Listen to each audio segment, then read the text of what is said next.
Merci, professeur Côté. Ça porte plus particulièrement sur les protocoles annexés à l'accord général sur le commerce des services et sur l'accord des technologies de l'information, en fait, sur leur fondement juridique.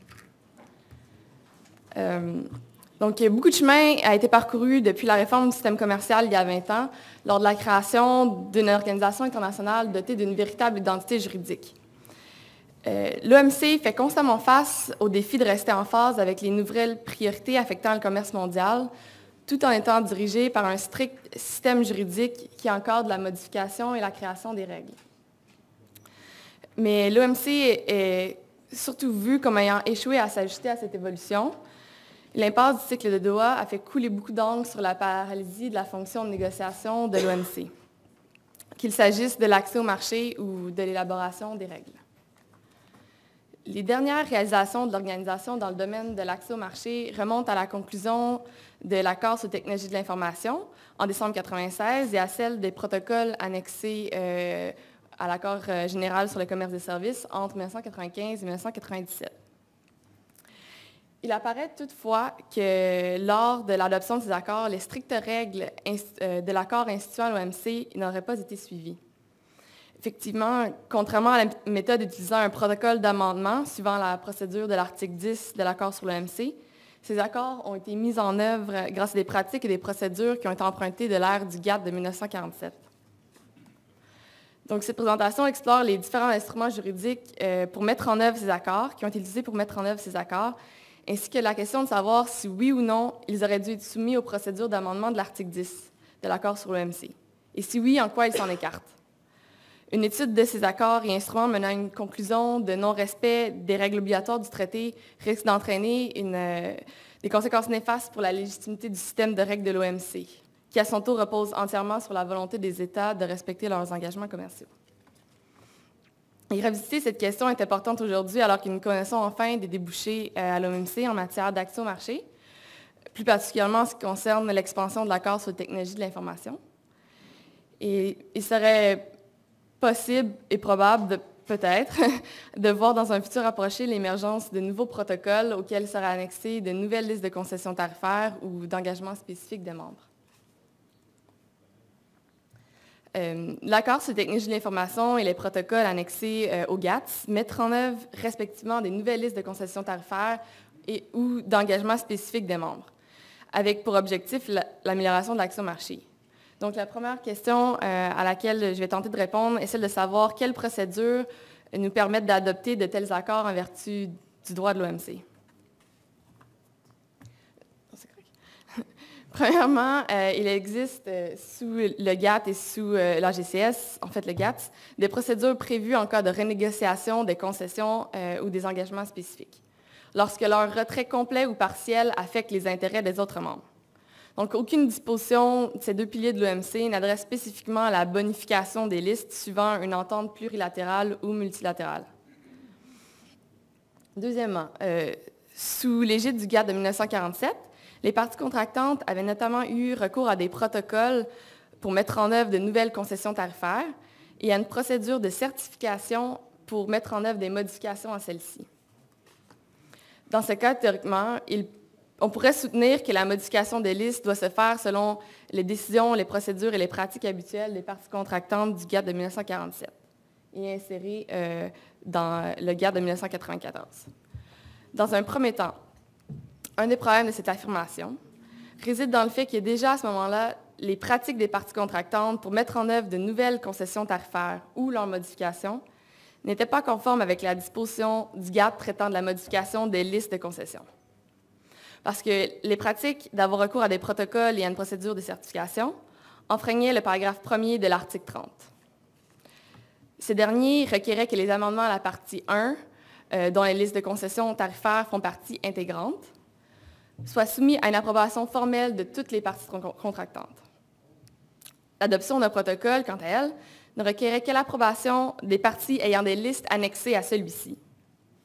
Et la procédure de certification, elle, ne requérait qu'un consentement tacite de la part des parties contractantes. Pour cette raison, il ne m'apparaît pas judicieux de faire opposer l'encadrement de la modification des listes sur les pratiques des parties contractantes. Dans un second temps, les décisions, procédures et pratiques habituelles des parties contractantes ne s'appliqueront que s'il n'y a pas de dispositions dans les accords de l'OMC qui peuvent s'appliquer. Il résulte donc qu'en théorie, un accord sur l'amélioration des listes de concessions tarifaires ou d'engagements spécifiques devrait respecter une des procédures d'amendement prévues sous l'article 10 de l'accord sur l'OMC. Les procédures d'amendement sur l'article 10 sont inspirées de l'article 30 du GATT de 1947, mais sont complexifiées pour s'ajouter au cadre juridique de l'OMC. Donc, tout d'abord, l'initiation d'une procédure d'amendement du GATT ou du GATS débute par une proposition faite à la conférence ministérielle, qui, elle, doit ensuite décider si la proposition d'amendement sera soumise aux membres pour acceptation. Si la réponse est positive, un membre pourra, par la suite, accepter un amendement au GATT ou à l'EGCS, au GATS, en formellement déposant un instrument d'acceptation auprès du directeur général de l'OMC, dans le délai fixé par la conférence ministérielle. Donc, le moment d'entrée en vigueur de cet amendement va ensuite dépendre du contenu de celui-ci.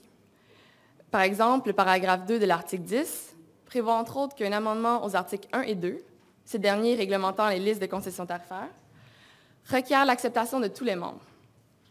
Comme il a été mentionné plus tôt, sous son prédécesseur, l'article 30 du GATT de 1947, il était prévu que les amendements à la partie 1, comprenant les articles 1 et 2, devaient être soumis à l'approbation de toutes les parties contractantes.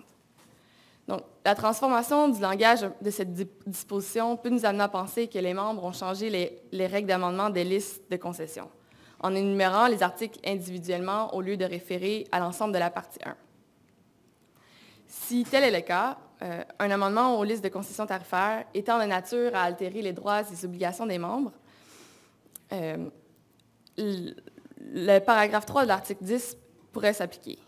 Et celui-ci requiert l'acceptation de la part des 2/3 des membres avant de prendre effet, pour ceux qui l'ont accepté, et ensuite pour tout autre membre dès que celui-ci l'aura accepté, comme en ce moment avec le Trade Facilitation Agreement.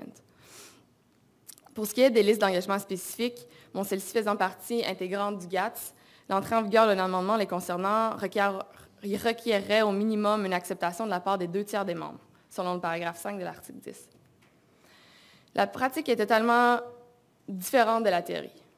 Au lieu d'avoir recours à la fastidieuse procédure d'amendement de l'article 10 pour amener des changements aux listes de concessions tarifaires et d'engagements spécifiques, de telles modifications se sont présentées sous la forme des protocoles annexés au GATS et de l'accord sur les technologies de l'information. L'origine des protocoles dans le... L'origine... Encore une fois, ça va. Merci. L'origine des protocoles dans le secteur des services remonte à la phase finale du cycle d'Uruguay, pendant laquelle les ministres ont convenu par décision ministérielle que les négociations des engagements spécifiques d'accès au marché et de traitement national sur certains aspects du commerce du commerce des services, seraient poursuivis après l'entrée en vigueur de l'accord sur l'OMC. Le résultat de ces périodes de négociation était varié, comme on le sait, consistant en un échec dans le secteur des transports maritimes, un accord limité sur le mouvement des personnes physiques, mais des résultats remarquables dans le secteur des télécommunications et des services financiers. Les nouvelles listes d'engagements spécifiques ont ensuite été annexées à des protocoles qui prévoyaient une date butoir pour leur entrée en vigueur et permettaient également, entre-temps, aux participants de réexaminer leurs offres qu'ils avaient annexées au protocole. Donc, comme sous l'égide du GATT de 1947, l'entrée en vigueur d'un protocole sous l'OMC ne nécessitait pas l'approbation ou la signature de d'autres membres que ceux qui avaient des listes annexées à celui-ci. Ce qui ne respecte pas la procédure en vertu de l'article 10 de l'accord sur l'OMC, où la date d'entrée en vigueur de l'amendement sera prolongée aussi longtemps que le nombre de membres requis ayant accepté l'amendement n'a pas été atteint. Aujourd'hui, tout en reconnaissant les obligations inscrites dans les listes d'engagement spécifiques des membres, les organes judiciaires de l'OMC se sont gardés de spécifier la nature légale du protocole leur donnant une valeur légale.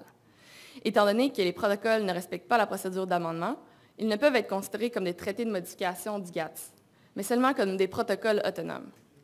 Ce qui soulève la question de savoir comment les obligations assumées en vertu d'un protocole autonome peuvent-elles modifier les obligations des membres en vertu des listes qui, elles, sont réparties sont réputés partie intégrante du GATT ou du GATT. Il a donc été suggéré que ces protocoles peuvent être considérés comme des accords postérieurs ou complémentaires qui ont leur fondement dans les règles résiduelles d'amendement, dans le droit général et dans la pratique des traités. Merci. Comme ils ont été référés hier dans le panel sur le droit international public. Un peu, on peut faire une référence. Suivant l'adoption des protocoles en matière de services, 29 membres ont convenu, dans la déclaration ministérielle sur le commerce des produits de technologie de l'information, d'éliminer les droits et redevances douanières sur certains produits. Les nouvelles listes de concessions tarifaires devaient ici entrer en vigueur moyenne d'une procédure de certification établie par les parties contractantes en 1980. Dès lors qu'une masse critique de 90% du commerce mondial se serait engagée à être liée par l'accord. Ici, on peut se questionner sur la valeur juridique de la déclaration ministérielle, mais également sur celle de la décision de 1980 sur la certification de modification et de rectification des listes de concessions tarifaires, qui, elle, a été utilisée pour mettre en œuvre les listes de concessions tarifaires annexées à la déclaration ministérielle sur les produits informatiques. Il y a deux anomalies dans le recours à cette procédure de certification.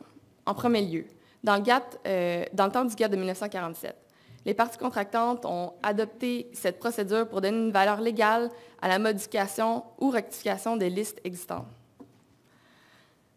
Dans ce cas-là, ils ont limité la procédure de certification à la modification des listes engendrées par des actions prévues par le GATT et à la modification des listes n'affectant pas la portée d'une concession.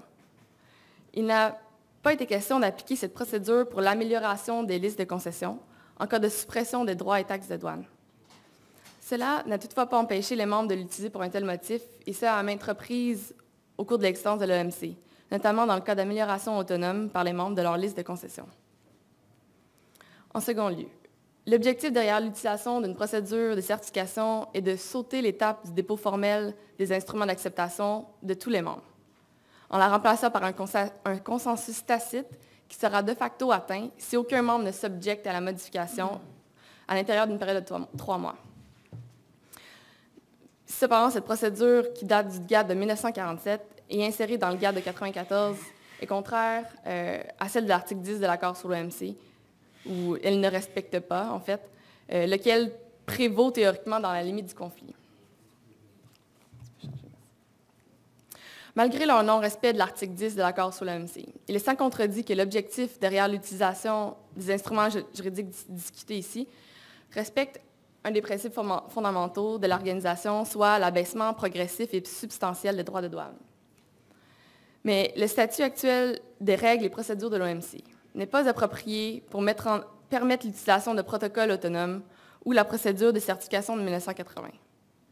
Le vide juridique entourant l'adoption de protocoles pourrait être éclairci et la procédure de certification de 1980 remplacée par une procédure adaptée pour ce genre de modification. On reconnaît aussi aisément que la procédure d'amendement de l'article 10 est assez incommode pour mettre en œuvre des modifications aux listes qui, elles, sont propres à chaque membre, malgré leur nature multilatérale. Le seul amendement ne nécessitant pas le dépôt formel d'instruments d'acceptation de la part de tous les membres et qui aurait pu être considéré pour l'adoption de ces accords est l'amendement à l'annexe 4 de l'accord sur l'OMC. C'est en vertu du paragraphe 9 de l'article 10 qu'une fraction des membres peuvent se lier par l'ajout d'un accord plurilatéral. Et en effet, malgré que les bénéfices des accords plurilatéraux existants présentement ne soient pas étendus sur la base du principe de la nation la plus favorisée, aucune disposition n'empêche l'ajout d'un accord de masse critique, par exemple, à l'annexe 4. Mais malheureusement, les protocoles annexés au GATT et l'accord sur les technologies de l'information n'ont jamais été ajoutés à l'annexe 4 en tant que tel. Donc, les protocoles, je crois que c'est peut-être ça pourrait être un moyen à utiliser par les parties pour améliorer justement leur liste, mais en ce moment, le droit de l'OMC ne spécifie vraiment pas leur nature juridique, donc la procédure de certification également pourrait être modifiée. Donc, c'est ça. Merci.